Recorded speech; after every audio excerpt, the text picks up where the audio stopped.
Entonces, ahora vamos a empezar. Si nosotros vemos cines, ayer el arquitecto Rego dijo, en los centros comerciales uno de los aspectos más difíciles, más complicados de resolver son los cines, por el alto aforo que tienen, ¿no? Y porque se tienen que ver cómo van a evacuar esas personas y cómo se van a distribuir estas salidas.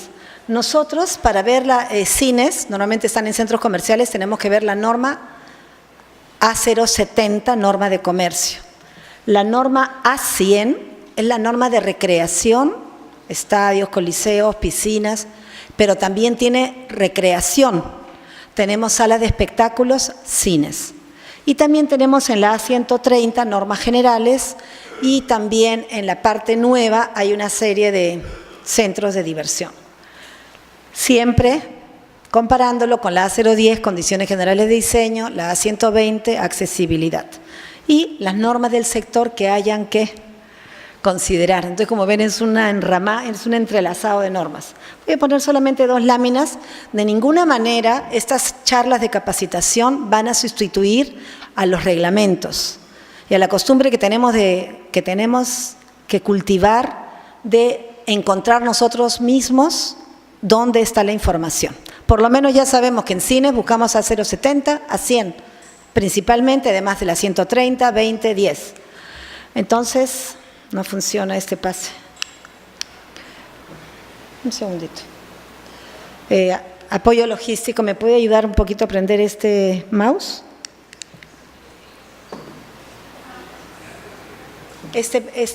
Allá está. Entonces, lo primero que dice en la A100, gracias. ¿Cómo se pasa? No pasa. Lo primero que dice en el artículo 16 relacionado es que todas las salas de cine con capacidad de mayor a 100 personas, deben tener una salida de emergencia para que tenga una ruta alterna. Debe estar alejada de la puerta de acceso en general, en la pared opuesta. Bueno, en realidad no dice que tenga que ser en la pared opuesta, pero lo que no puede suceder es que sean 2 puertas juntas. Siempre tengo que tener la posibilidad, como por ejemplo en este auditorio, una al fondo y otra aquí detrás, ¿no? Como mínimo 2. Entonces, ese es en FPA 101, bueno, no lo dice nuestro reglamento, pero siempre pide que las escaleras, las salidas, las puertas, tengan esta misma distancia de la diagonal. Se repite para todo, pero nuestro reglamento no lo exige, solamente como conocimiento. Disculpen. Sigue funcionando. Bueno, tengo un micro incorporado. Ya, entonces la siguiente lámina. Muchas gracias.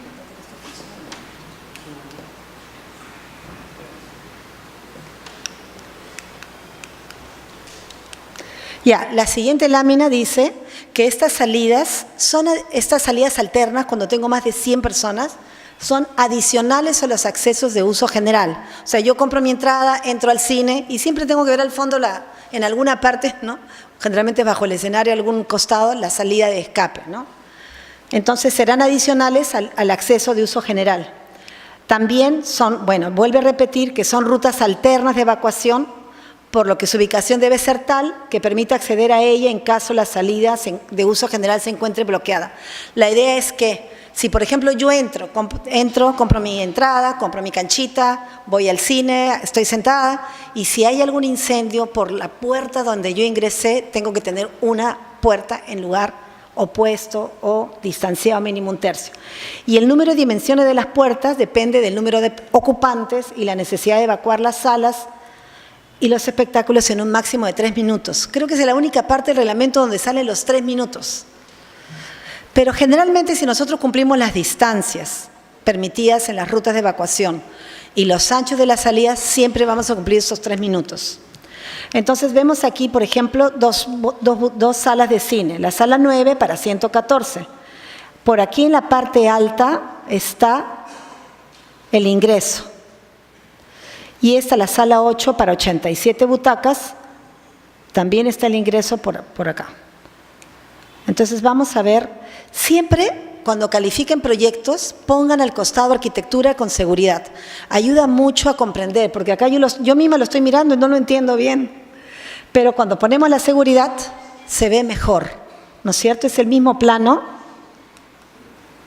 No, no es el mismo plano. Bueno, sí.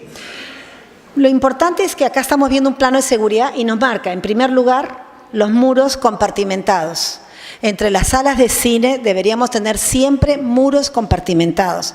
Y cuando hablamos de muro compartimentado es de piso a techo. Si el muro es estructural, fuera una placa de concreto, estará totalmente entrelazada con los fierros, con las vigas de concreto, la losa tensional, lo que fuere. Pero lo más frecuente es que las paredes no sean estructuralmente monolíticas con el techo. Entonces siempre como que fuera esta pared, entre la pared y el techo, va a haber una junta de separación, ¿no? Todos los ingenieros y los que construimos siempre se acostumbraba a poner tecnopor, para que no surjan grietas, rajaduras. No se puede colocar tecnopor, sino debería ser un elemento sellante, porque estos son muros cortafuego. Después aquí, en este caso,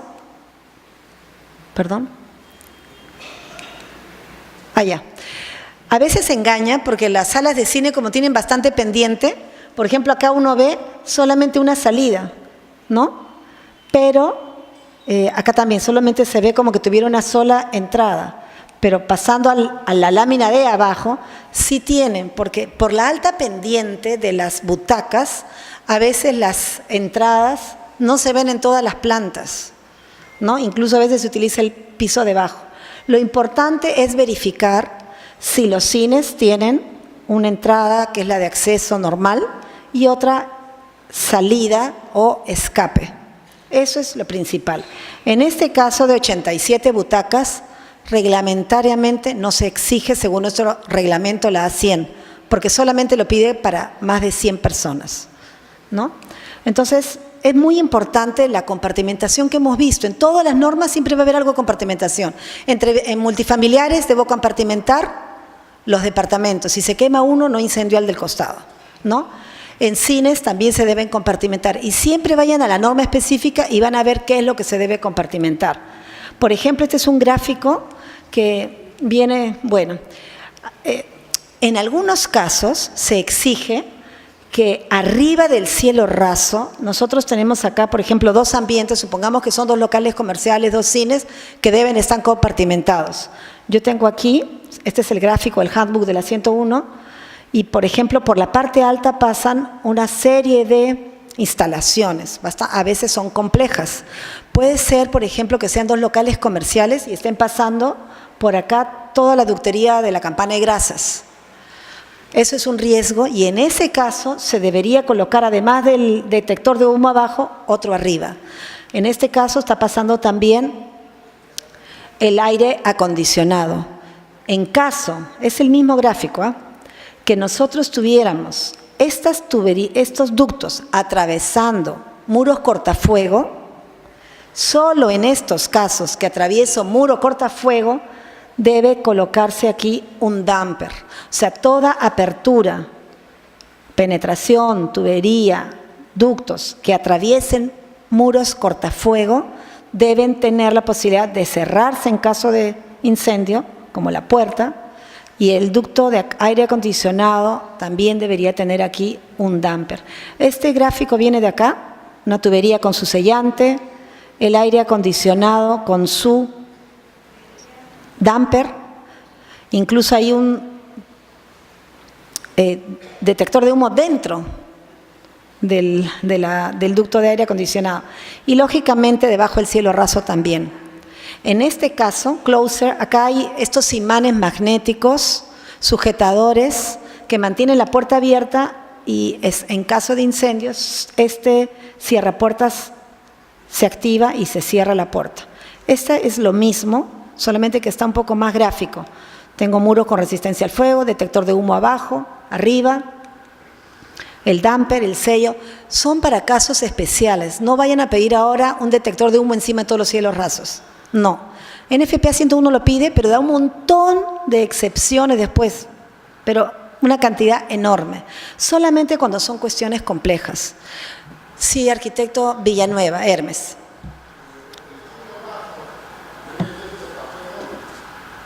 aló. Eh,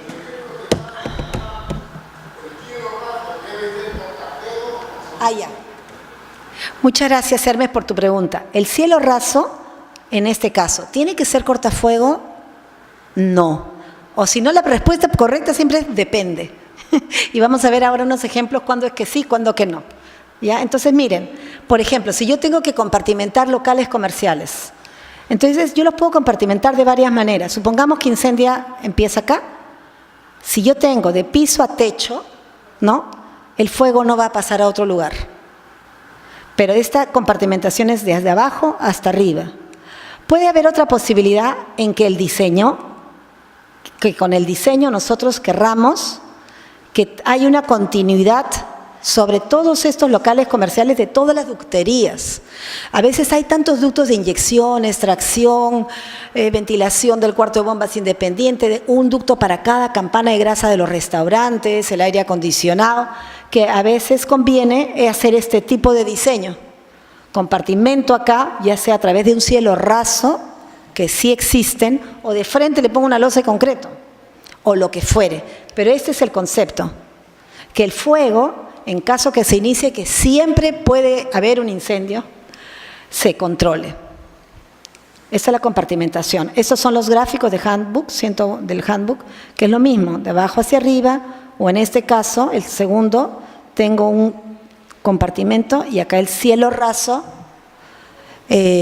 también cortafuego. Entonces, para responder la consulta del arquitecto Hermes, ¿debe ser el cielo raso cortafuego? Depende cómo yo estoy planteando el diseño, ¿no?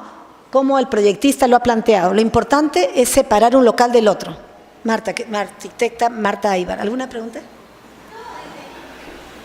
Ya. ¿Alguna pregunta, alguna duda, alguna consulta, sugerencia? Buenas. Gracias. Se entiende que en el espacio del falso cielo raso y el cielo raso van instalaciones.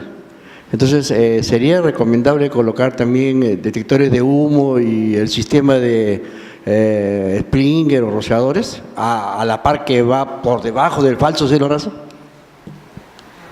Mire, depende.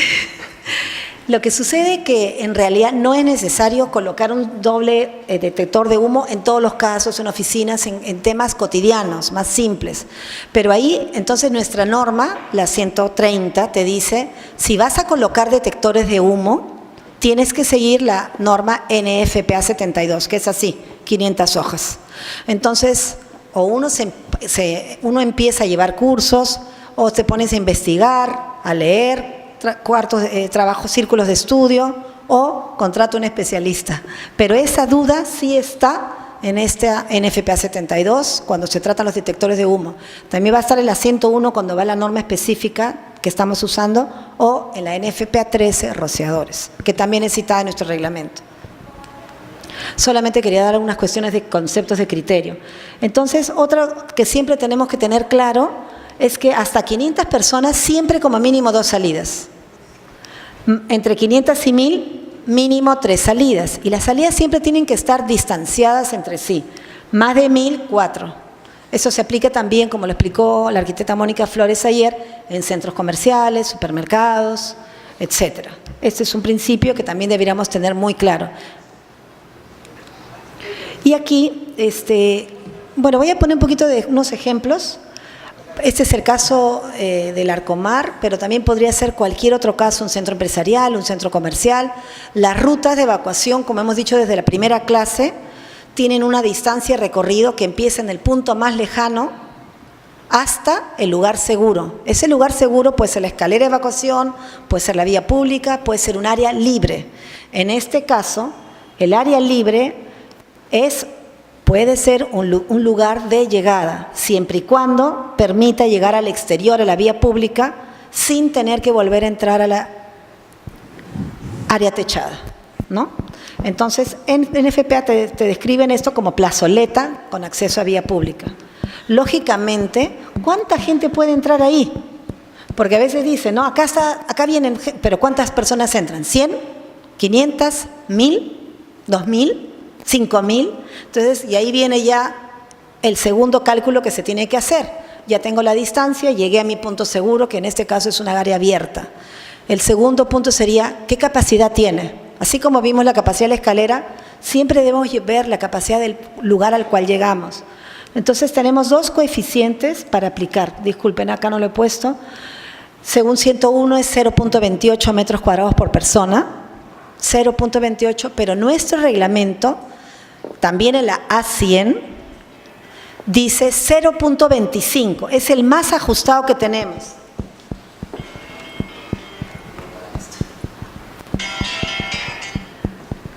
Entonces, nosotros, el coeficiente, por ejemplo, cuando vemos oficinas, 1 cada 9.5, entra muy poquitas. Un segundito, en el caso de personas de pie, que podría ser personas de pie, espera, como una zona de espera, porque suponte que yo subo aquí y la escalera está llena, entonces yo estoy esperando acá.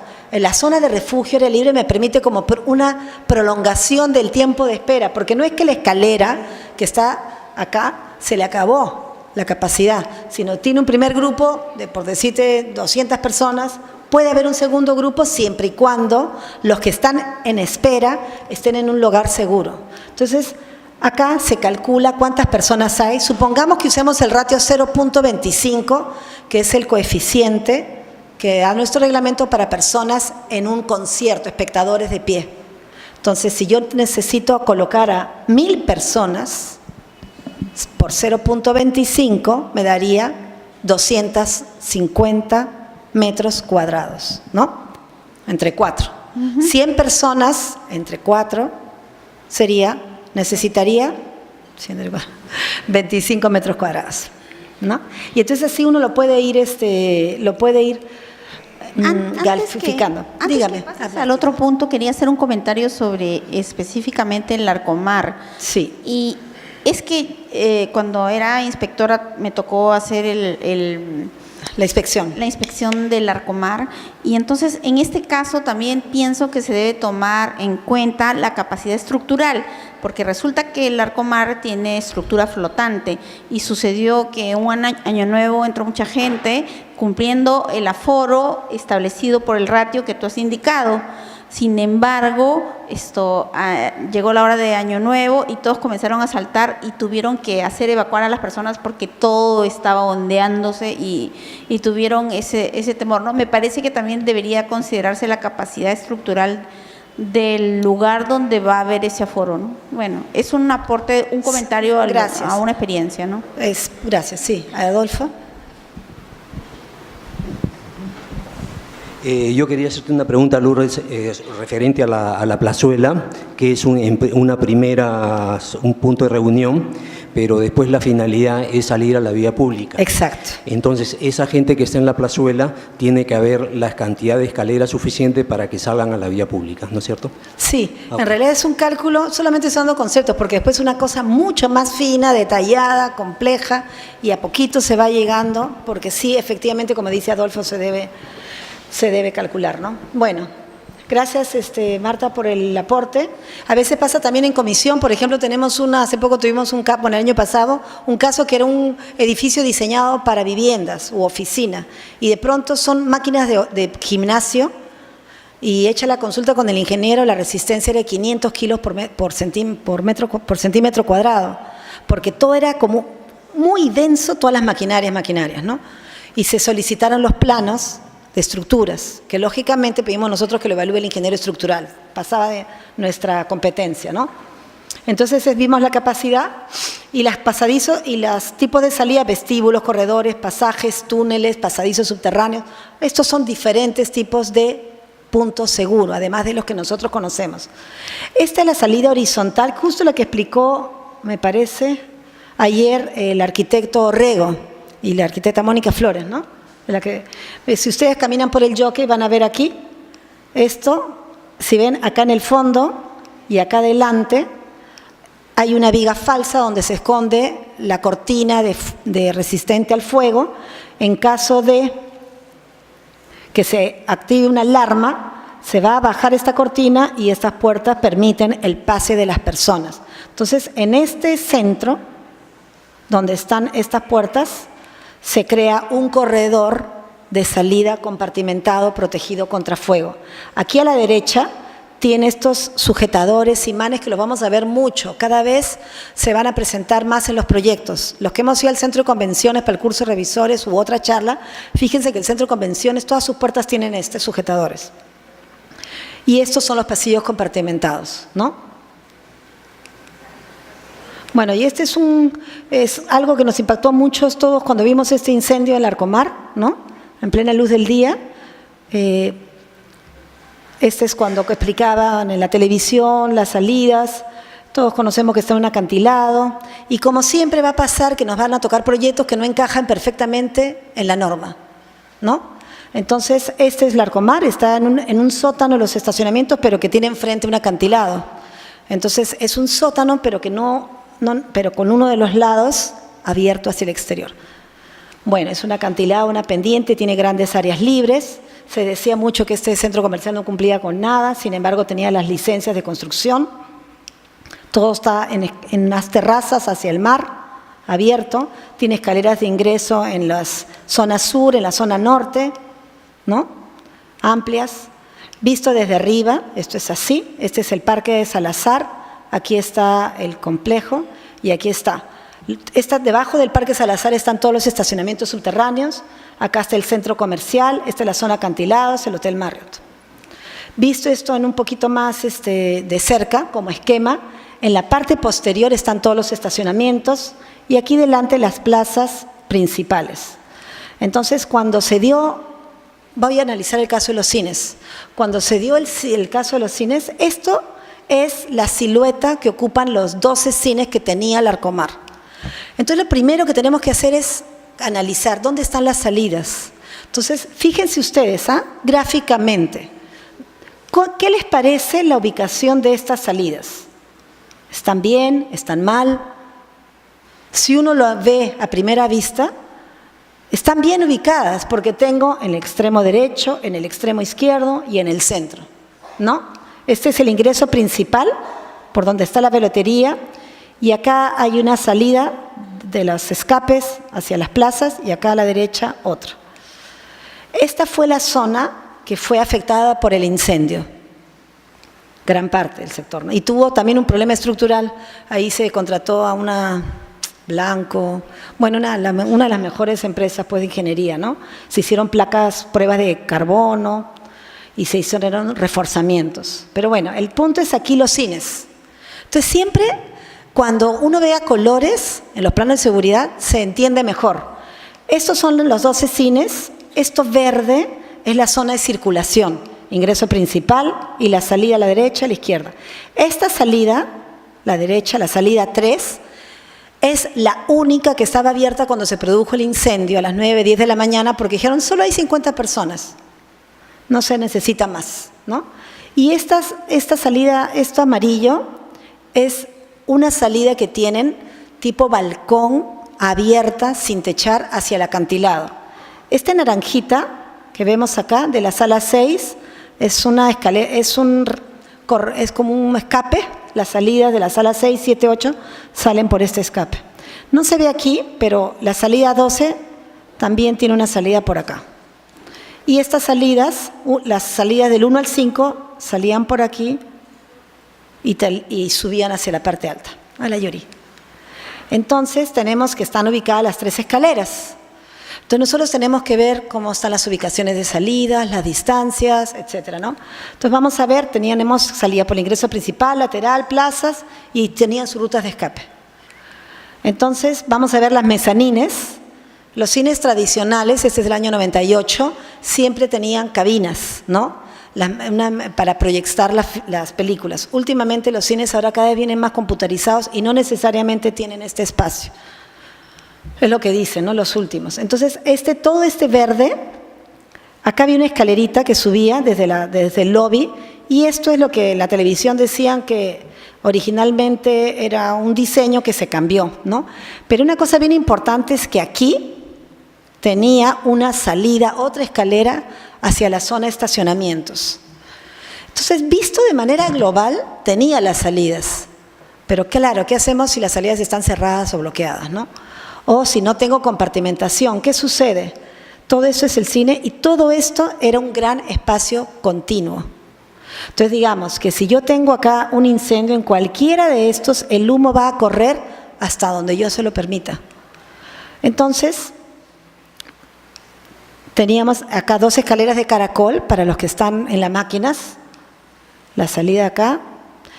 Hay una teoría, todavía no probada, pero vamos a hacer el ejercicio de que este fue el origen del incendio en la sala de máquinas de la sala 11, ¿no? Entonces, ¿qué pasa? Este incendio se inicia, empieza a avanzar, no hay nada que lo contenga, no hay una puerta, no hay un muro, no hay compartimentación. Sigue avanzando, entonces las personas que estaban acá en estas oficinas, inmediatamente, o sea, se les bloquea,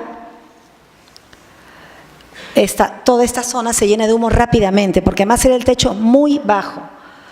Podrían haber salido por abajo, ¿no? Pero ¿qué sucede? Como siempre la ley de Murphy, ¿no? Justo la única puerta abierta era esta, la derecha. Y justo el incendio ocurre junto a la única puerta abierta.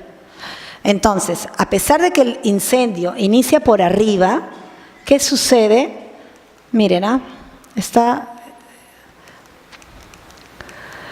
se empieza a incendiar esto y el humo y incendio avanza porque las salas tenían esta comunicación de los aires acondicionados, de los cielos rasos por aquí. Y como todo el cielo raso y nosotros no tenemos norma que nos prohíba tener materiales altamente inflamables que produzcan mucha llama, se quema y es como un efecto de dripping, que caen como gotas de plástico, de fuego derretido, y los sillones son altamente inflamables, pura espuma de polietileno.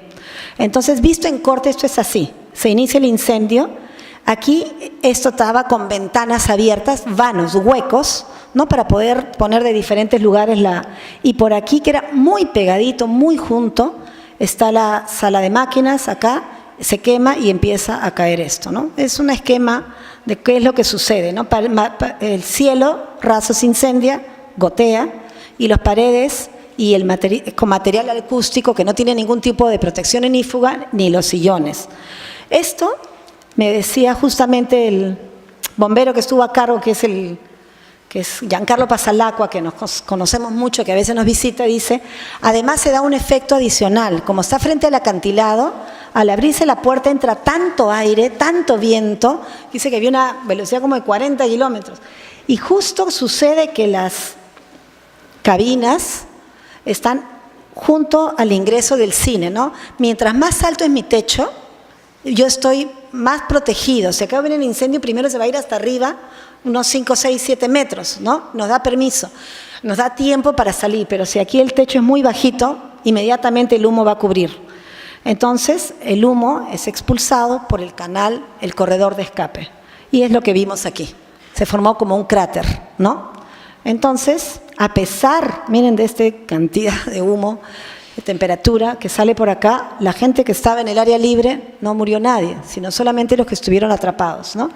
Entonces, este es un ejercicio, claro, entonces, esto es porque las mezanines, estas cabinas, no tenían ningún tipo de proyección y todo estaba con aperturas que propagan y favorecen que el fuego y humo se expanda rápidamente. Esto es lo que sucedió, ¿no? Esta es la máquina de proyección y vean acá los ductos y acá pegadito, pero pegadito, hacia el cielo raso casi pegado, piel con piel, estaban estos ductos de las mangas, ¿no? de los ventilación mecánica. Esta es la escalera por la cual se había que evacuar, imagínense.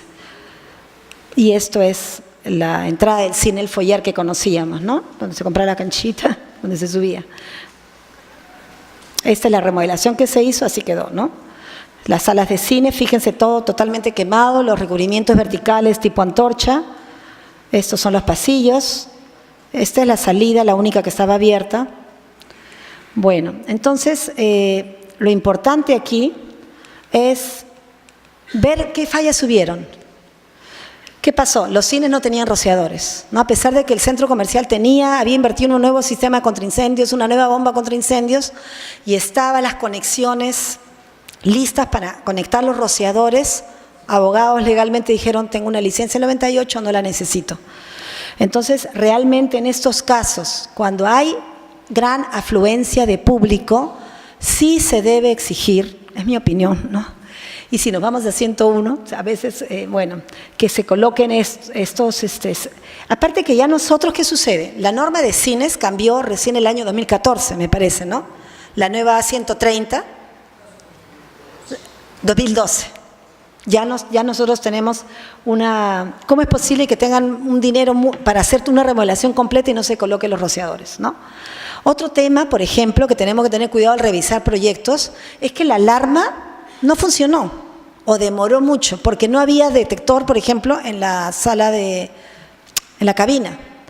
Las alarmas del cine no estaban conectadas a la central principal del centro comercial. Casi se enteran por la tele. El costadito del cine estaba el bowling. La persona de limpieza que estaba en el bowling no se enteró de que había un incendio al costado de esa magnitud hasta que el humo entra dentro del bowling y se activa su propia alarma. O sea, pudo haberse muerto si no fuera porque ella estaba al fondo y salió a recoger un trapo que se había olvidado, ¿no?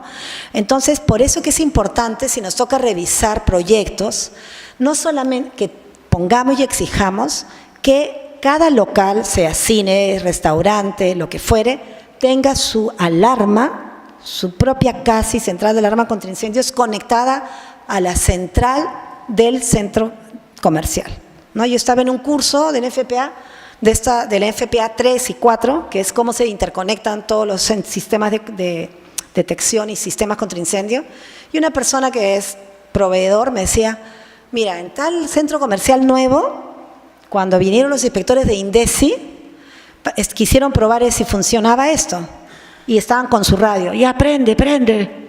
Entonces, no había ninguna comunicación real, sino era nuestra cultura a veces bamba, criolla, que vivo soy, que está a fuimiento, ¿no? Entonces tengamos la precaución en las que revisamos, que se ponga en el plano que tiene que estar interconectada a la central principal de alarma del centro comercial. Las salidas cerradas, las salidas siempre tienen que estar abiertas, ¿no? Y es el problema de la seguridad, ¿no? Por seguridad, para que no se roben, para que no entren ladrones, para que no se lleven cosas, la puerta que comunicaba las oficinas con el estacionamiento estaban cerradas con llave, lamentablemente. Las cabinas de proyección no eran independientes en sí y tenían aperturas hacia salas de cine. Entonces, no solamente se comunicaba el fuego entre toda la mezanine, sino hacia todas las salas de cine, por la parte alta. Bueno, los plásticos grupo A fluidos son uno de los más peligrosos. Los materiales altamente inflamables, porque nosotros no tenemos norma que prohíba poner cualquier tipo de espuma. Las puertas hacia el mar inyectaron mucho aire y no había un sistema de control de humo, ¿no? ¿Qué hubiera pasado si los sistemas cumplían con NFPA o con normas, ¿no? Es el mismo ejercicio. Esta cabina debería estar compartimentada. Estas aperturas basta que tengan protección contra humo, o sea, una puertita de cristal templado, con un jeve, ¿no? Estos protectores como cuando pusamos en la ducha para que no salga el agua, igualito, por lo menos evita y sostiene el humo por un buen rato. Si hubiera tenido un rociador, un detector de humo, hubiera avisado a tiempo, nadie se enteró. Y si hubiera tenido rociadores, se acababa y se cerraba, se apagaba solo. Y además, en este caso que había un ducto que atraviesa un muro cortafuego, debería tener una clapeta, un damper que cierre No todas las tuberías que atraviesan los muros, solo la que atraviesa un muro cortafuego. Entonces, es importante, siempre en protección contra incendios se habla de múltiples sistemas de protección. Primero, avisar, falló el sistema de detección de humos. Bueno, lo primero que nada es compartimentar. Bueno, no había. Segundo, hay que hacer detección de humos, falló. Hay que tener rociadores, tampoco. Hay que tener un cuidado en los materiales, tampoco lo tenemos. Y sin embargo, todavía nuestra norma, bueno, en este caso sí ameritaba tener un detector de humo en parte baja y en parte alta. Tampoco lo tenía, ¿no? Y rociadores en cines tampoco lo teníamos. Entonces acá habían múltiples faltas. Conclusión, por por la retroactividad de la normativa legal no se debería aceptar este tipo de situaciones, de fallas, digamos, una tras otra, ¿no? Bueno, nada más, solamente quería